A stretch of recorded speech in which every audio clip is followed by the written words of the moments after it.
Warning! Bitag Live Morning caters to mature audiences. Topics discussed are particularly on hot, timely, current issues purposely intended for Filipino viewers and listeners worldwide. Discussions may contain language that may not be appropriate for some sensitive audiences. If you do not approve of the content listed above, please do not watch our videos.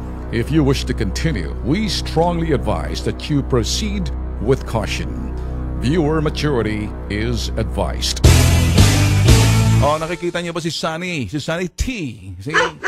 Oh, yan. Kumusta? Rottweiler yan. Sa pangil pa lang nakikita mo. Pero tahimik ka ata ngayon, Sunny. Kumusta ba?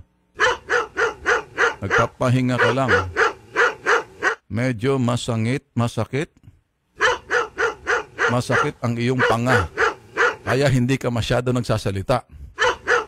Wait lang kayo. Isa ka, luko-luko kang Bentulfo. Alam mo ng The Spirit of Christmas, kahit ginaganyan mo lang naman ako, Sunny, okay lang eh. Ayos lang naman eh. Merry Christmas. Medyo tinamaan nata siya na naantig yung puso niya, hindi na tumahog. Merry Christmas. Merry Christmas mo, ang lelo mong panot mo, Bentulfo ka.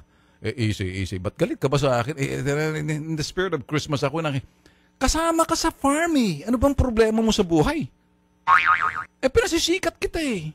Di ba? Wala kang problema dyan eh. Ikaw yung bago. Dati si Rudy ka eh. Wala na, presidente na eh. Nadulas ako. Alam mo, Sanity, darating din yung araw sisikat ka rin. Ito pa lang eh. Ako na yung good source naman para pasikat ka.